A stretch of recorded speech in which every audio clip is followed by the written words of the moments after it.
नमस्कार विद्यार्थी मित्रांनो, मराठी नोकरी यूट्यूब चॅनलवर आपल्या सर्वांचं स्वागत आहे। आज आपण या व्हिडिओमध्ये पहा सर्व स्पर्धा परीक्षेसाठी महत्त्वाचा असणारा घटक म्हणजे तो आहे पहा मराठी व्याकरण। आणि आज आपण या व्हिडिओमध्ये मराठी व्याकरण प्रश्नावरती रिव्हिजन म्हणून घेणार आहोत। हे सर्वच्या सर्व प्रश्न आपल्याला मागील वर्षीच्या प्रश्नपत्रिकेत विचारण्यात आलेले आहेत, म्हणजेच हे प्रश्न सर्व इम्पॉर्टंट प्रश्न असणार आहेत। मित्रांनो, हे सर्व प्रश्न आपण TCS आणि IBPS पॅटर्न नुसार घेतलेले आहेत आणि यामध्ये स्पेशल आपण मराठी व्याकरणाचा हा प्रश्नसंच घेतलेला आहे। त्यामुळे आपल्याला या व्हिडिओची जर PDF डाउनलोड करायची असेल तर मराठी नोकरी या नावाने आपलं टेलिग्राम चॅनल आहे, सोबतच आपला WhatsApp ग्रुप देखील आहे। दोघांचेही लिंक मी तुम्हाला डिस्क्रिप्शन मध्ये दिलेले आहेत। आणि मित्रांनो, चॅनलवरती जर नवीन असाल तर लगेच आपल्या मराठी नोकरी यूट्यूब चॅनलला सबस्क्राइब करून ठेवा, म्हणजे आपल्याला दररोज अशाच पद्धतीचे व्हिडिओज पाहायला मिळतील। चला तर व्हिडिओला सुरुवात करूया।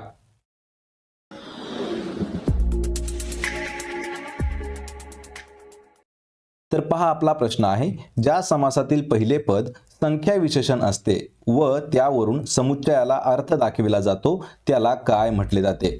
या ठिकाणी आपल्याला एक व्याख्या विचारली आहे आणि मित्रांनो, प्रश्नाचं जर उत्तर येत असेल तर 3 ते 5 सेकंदामध्ये प्रश्नाचं उत्तर आपण कमेंट करून देण्याचा प्रयत्न करायचा आहे, म्हणजे आपलं रिव्हिजन देखील याच व्हिडिओमध्ये होऊन जाईल। तर पहा, कशाची व्याख्या विचारली आहे, ज्या समासातील पहिले पद संख्या विशेषण असते व त्यावरून समुच्चयाला अर्थ प्राप्त होतो त्याला काय म्हटले जाते। तर त्याला म्हटलं जातं किंवा तो समास आहे पहा ऑप्शन क्रमांक 4, तर द्विगु समास आहे। यामध्ये पहा, द्विगु समास म्हणजे काय, तर संख्या अधिक नाम म्हणजे त्यांचा जो समूह आहे तो दिसला जातो। यामध्ये जर उदाहरण घ्यायचं झालं तर पहा, त्रिमुख। त्रिमुख म्हणजे काय, तर 3 मुखांचा समूह, म्हणजे हा जो शब्द आहे हा त्रिमुख शब्द द्विगु समासाचं उदाहरण आहे। यानंतर पहा, सप्ताह हा देखील आहे, तर यामध्ये 7 दिवसांचा समूह म्हणजेच काय, तर सप्ताह। हे असे जे शब्द येतात संख्या अधिक नाम म्हणजे तो असतो पहा द्विगु समास। ऑप्शन क्रमांक 4 आपलं उत्तर होईल। यानंतरचा प्रश्न आहे, अधोरेखित केलेल्या शब्दाचे लिंग ओळखायचे आहे। रमेशने पेरू आणला, यामधील पेरू हा शब्द जो आहे तो अधोरेखित केलेला आहे, तर आपल्याला त्या शब्दाचं लिंग कोणतं आहे हे ओळखायचं आहे। तर या प्रश्नाचं उत्तर होईल पहा पर्याय क्रमांक 1, तर पुल्लिंगी शब्द आहे पहा पेरू। तर यामध्ये काय केलं आहे, नावाच्या आधी किंवा नावाचा उच्चार करण्याआधी तो, ती, ते यापैकी ज्या सर्वनामाचा उपयोग होतो आणि त्यावरून त्या नामाचं किंवा त्या शब्दाचं लिंग ठरवलं जातं, तर ते असतं पहा लिंग। तर यामध्ये पहा, पेरू म्हणजे पेरूच्या समोर काय येणार आहे, तो पेरू। तो म्हणजे काय आलं, तर तो म्हणजे आलं पहा पुल्लिंगी। पर्याय क्रमांक 1 आपलं उत्तर होईल। यामध्ये पहा, तो म्हणजे आलं पुल्लिंगी, ती जर असतं तर ती म्हणजे स्त्रीलिंगी आणि ते जर असतं तर ते नपुसक लिंगी होतं। यानंतरचा प्रश्न आहे, सवंगडी या शब्दाचा समानार्थी शब्द आपल्याला ओळखायचा आहे। पहा, सवंगडी शब्दाचा समान अर्थाचा शब्द। तर या प्रश्नाचं उत्तर होईल पर्याय क्रमांक 1, तर सवंगडी याला समानार्थी शब्द आहे पहा मित्र। तर यामध्ये पहा, सवंगड्याला अजून कोणकोणते शब्द आहेत, समित्र, सखा, स्नेही, सोबती आणि सांगाती हे जे शब्द आहेत हे समान अर्थाचे शब्द आहेत पहा सवंगडीसाठी। यानंतर पहा, शिक्षक शब्दासाठी पहा, शिक्षकासाठी गुरु, आचार्य आणि अध्यापक आहेत। आणि मित्रांनो, अशाच पद्धतीचे आपल्याला 200 पेक्षा जर जास्त समानार्थी शब्द पाहायचे असतील तर त्याची लिंक मी तुम्हाला डिस्क्रिप्शन मध्ये दिली आहे, त्या ठिकाणी जाऊन आपण तो व्हिडिओ पाहून घ्या, म्हणजे आपल्याला त्या ठिकाणी येणारे जेवढे काही महत्त्वाचे समानार्थी शब्द असतील ते ठिकाणी मिळून जातील। पर्याय 1 आपलं या प्रश्नाचं उत्तर होईल। यानंतरचा प्रश्न आहे, क्रियापदातील प्रत्ययरहित मूळ धातूला काय म्हणतात। या ठिकाणी परत एक वेळ आपल्याला व्याख्या विचारली आहे पहा, काय विचारली, क्रियापदातील प्रत्ययरहित जो मूळ धातू आहे त्याला काय म्हणतात। तर या प्रश्नाचं योग्य उत्तर होईल पहा पर्याय क्रमांक 3, तर त्याला धातू असं म्हटलं जातं। लक्षात ठेवा, क्रियापदातील प्रत्ययरहित मूळ शब्दाला धातू असे म्हणतात। या ठिकाणी आपल्याकडून धातूला शब्द झाला आहे, पण मूळ शब्द असा आपला प्रश्न आहे। पहा, मूळ शब्दाला काय म्हणतात, तर प्रत्ययरहित मूळ शब्दाला धातू असे म्हणतात। नाम म्हणजे काय आहे पहा, तर वास्तव किंवा काल्पनिक गोष्टींचं दिलेलं नाव त्याला नाम म्हणतात। या ठिकाणी कर्म काय आहे, तर वाक्यातील क्रिया सोसणारा जो घटक आहे तो आहे कर्म। आणि विभक्ती काय आहे, नाम किंवा सर्वनाम यांचे वाक्यातील क्रियापदांशी येणारे जे संबंध दाखवले जातात आणि ज्या विकारांनी ते संबंध दाखवले जातात त्या विकारांना विभक्ती म्हटलं जातं। पर्याय 3 आपलं या प्रश्नाचं योग्य उत्तर होईल। तर धातू कशाला म्हटलं जातं, क्रियापदातील प्रत्ययरहित मूळ शब्दाला धातू म्हणतात। यानंतरचा प्रश्न आहे, खालीलपैकी अव्ययीभाव समास असलेला पर्याय आपल्याला निवडायचा आहे। पहा, अव्ययीभाव समास, कंबरपट्टा, गैरशिस्त, तोंडपाठ आणि विट्टी दांडू यापैकी अव्ययीभाव समास असलेला शब्द। तर उत्तर होईल याचं पर्याय क्रमांक 2. तर गैरशिस्त हा जो शब्द आहे हा अव्ययभाव शब्द आहे. यामध्ये पहा अव्ययभाव समास, गैरशिस्त, कंबरपट्टा जो आहे कंबरपट्टा तो तत्पुरुष समासामध्ये येतो, तोंडपाठ हा जो आहे हा तत्पुरुष समासात येतो, विटीदांडू द्वंद्व समासात येतो आणि गैर हा जो शब्द आहे पहा गैर शब्द हा फारसी भाषेतील प्रत्यय आहे. अव्ययभाव समासामध्ये संस्कृत, फारसी तसेच मराठी भाषेतील प्रत्यय लागतात. यामध्ये गैर हा जो शब्द आहे हा शिस्त याला लागलेला आहे, म्हणजेच गैरशिस्त हा जो आहे हा अव्ययभाव समास आहे. पर्याय क्रमांक 2 आपलं या प्रश्नाचं उत्तर होईल. यानंतरचा प्रश्न आहे पहा जगदीश्वर या शब्दाचा खालीलपैकी योग्य संधी विग्रह आपल्याला ओळखायचा आहे. पहा जगदीश्वर या शब्दाचा संधी विग्रह. तर या प्रश्नाचं योग्य उत्तर असणार आहे पर्याय क्रमांक 3. तर जगत अधिक ईश्वर म्हणजेच पहा जगदीश्वर. ऑप्शन क्रमांक 3 आपलं या प्रश्नाचं योग्य उत्तर होईल. यानंतरचा प्रश्न आहे पहा पौर्वात्य या शब्दाचा विरुद्धार्थी शब्द आपल्याला ओळखायचा आहे. पहा पौर्वात्य या शब्दाचा विरुद्धार्थाचा शब्द. मित्रांनो समानार्थी शब्द आणि विरुद्धार्थी शब्द हा जो घटक आहे हा मराठी व्याकरणात खूप महत्त्वाचा आहे आणि आपल्याला 2 ते 3 प्रश्न यावरती नेहमी विचारण्यात आलेले आहेत. सर्वात जास्त प्रश्न हे पोलीस भरतीमध्ये या गोष्टीवरती विचारले जातात, त्यामुळे हा घटक तोंडपाठ असणं गरजेचं आहे. तर पौर्वात्य या शब्दाचा विरुद्धार्थी शब्द होतो पहा पर्याय क्रमांक 1. तर पाश्चात्य. लक्षात ठेवा पौर्वात्याचा विरुद्धार्थी शब्द पाश्चात्य. अभिमानचा दुराभिमान, अर्वाचीनचा प्राचीन, अव्यक्तचा व्यक्त, अवृत्तचा अनवृत्त हे जे आहेत हे महत्त्वाचे असणारे विरुद्धार्थी शब्द आहेत. आणि आपल्याला असेच जर 300 पेक्षा जास्त विरुद्धार्थी शब्द पाहायचे असतील तर त्याची देखील लिंक मी तुम्हाला डिस्क्रिप्शन मध्ये देत आहे, त्या ठिकाणी तो व्हिडिओ देखील पाहून घ्यायचा आहे. पर्याय 1 आपलं या प्रश्नाचं उत्तर होईल.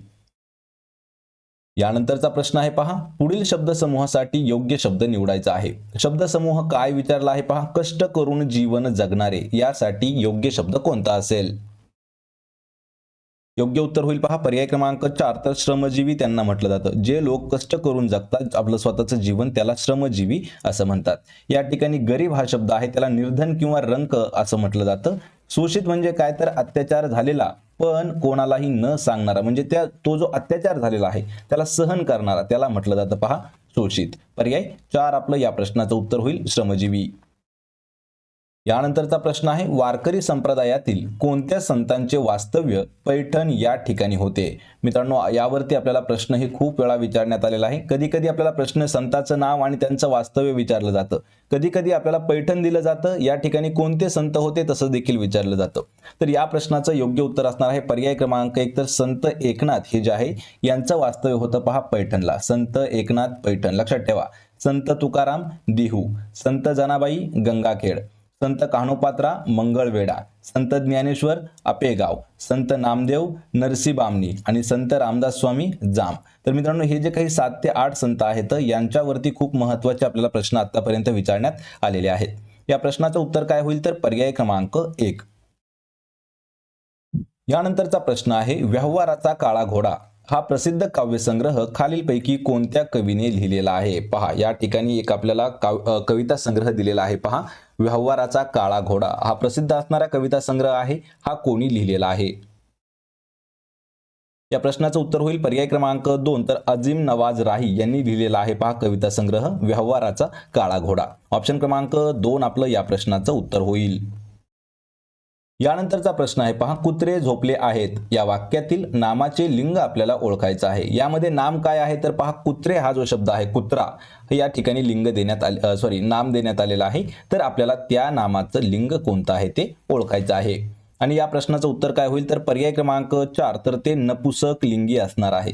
कारण लक्षात ठेवा या वाक्यामध्ये कुत्रे या शब्दाआधी हे किंवा आपलं पहा कुत्रेच्या आधी काय आपण काय म्हणू शकतो ते कुत्रे, म्हणजे ते हे जे जोडलेलं आहे ते हे जे आहे सर्वनाम वापरण्यात आलेलं आहे म्हणून ते नपुसक लिंगी आहे. पर्याय क्रमांक 4 आपलं या प्रश्नाचं योग्य उत्तर होईल. पहा ते कुत्रे म्हणजेच काय तर नपुसक लिंगी. जर तो कुत्रा असतं पहा तो कुत्रा जर कुत्रा असतं तर ते पुल्लिंगी झालं असतं. ते कुत्रे म्हणजे ते नपुसक लिंगी आहे. यानंतरचा प्रश्न आहे कोणत्याही गोष्टीचा अतिरेक हा वाईट असतो या अर्थाची म्हण आपल्याला ओळखायची आहे. पहा कोणत्याही गोष्टीचा अतिरेक हा वाईट असतो या अर्थाची म्हण कोणती आहे तर या अर्थाची म्हण काय होते पहा अति तिथे माती. पर्याय क्रमांक 1 आपलं या प्रश्नाचं योग्य उत्तर होईल. मित्रांनो अजून एक महत्त्वाचा घटक म्हणजे पहा आपण 200 पेक्षा जास्त परीक्षेत विचारण्यात आलेल्या म्हणी देखील घेतलेल्या आहेत. त्यांचाही लिंक जो आहे ती मी डिस्क्रिप्शन मध्ये दिलेली आहे. तो देखील व्हिडिओ पहा, कारण आपल्याला जवळपास 10 ते 12 अशा म्हणी आहेत की ह्याच आपल्याला रिपीट विचारल्या जातात. पर्याय 1 आपलं या प्रश्नाचं उत्तर असणार आहे. यानंतरचा प्रश्न आहे, खाली विरुद्धार्थी शब्दांच्या जोड्या आहेत, त्यातील आपल्याला चुकीचा पर्याय कोणता आहे ते ओळखायचं आहे. पहा, खालील दिलेल्या ज्या काही जोड्या आहेत, ग्राम, गाव, तत्काळ, धीमेपणा, गारठा, उष्मा, जुळवाजुळव, तोडमोड, हे जे शब्द आहेत किंवा ह्या ज्या विरुद्धार्थी शब्दांच्या जोड्या आहेत, यातील आपल्याला चुकीचा पर्याय शोधायचा आहे. तर यामध्ये चुकीचा पर्याय सरळ सरळ आपण सांगू शकतो. पहा, ऑप्शन क्रमांक 1, गाव आणि ग्राम ही जी जोडी आहे ही चूक असणारी जोडी आहे. यामध्ये पहा, गाव आणि ग्राम हे जे आहेत हे समान अर्थाचे शब्द आहेत. गाव आणि शहर जर असतं तर ते विरुद्धार्थी शब्द झाले असते, पण गाव आणि ग्राम हे समानार्थी शब्द आहेत. तत्काळ, धीमेपणा बरोबर आहे. गारठा, उष्मा विरुद्धार्थी आहे. जुळवाजुळव, तोडमोड हे देखील विरुद्धार्थी आहे. आणि या ठिकाणी ही समान अर्थाची जोडी आहे, म्हणजेच पर्याय क्रमांक 1 आपलं या प्रश्नाचं उत्तर होईल. यानंतरचा प्रश्न आहे, मुले फुटबॉल खेळत आहेत, या वाक्यातील कर्ता आपल्याला ओळखायचा आहे. पहा, खेळणारे कोण आहेत, तर खेळणारे आहेत पहा मुले, म्हणजेच या ठिकाणी कर्ता कोण असणार आहे, पर्याय क्रमांक 3. तर मुले हा जो शब्द आहे हा या ठिकाणी आपलं वाक्यामधील कर्ता आहे. पर्याय 3 आपलं या प्रश्नाचं उत्तर होईल. यानंतरचा प्रश्न आहे, आधुनिक मराठी कवितेचे जनक हा मान खालीलपैकी कोणाला दिला जातो. आधुनिक मराठी कवितेचे जनक म्हणून कोणाची ओळख आहे. तर या प्रश्नाचं योग्य उत्तर होईल पहा, पर्याय क्रमांक 1. तर केशवसूत यांना म्हटलं जातं आधुनिक मराठी कवितेचे जनक. यामध्ये मित्रांनो अजून एक कन्फ्युजन होणारी गोष्ट आहे. पहा, तर केशवसूत म्हणजे कोण, यावरही आपल्याला प्रश्न खूप वेळा विचारण्यात आलेला आहे. तर आधुनिक मराठी कवितेचे जनक त्यांना केशवसूत म्हणतात आणि त्यांचं नाव आहे कृष्णाजी केशव दामले, म्हणजेच केशवसूत. केशव म्हणजे काय, तर त्यांच्या पप्पाचं नाव. केशवचा सूत म्हणजे कृष्णाजी, कोण, तर केशवसूत म्हणजेच कृष्णाजी केशव दामले. पर्याय क्रमांक 1 आपलं या प्रश्नाचं उत्तर होईल.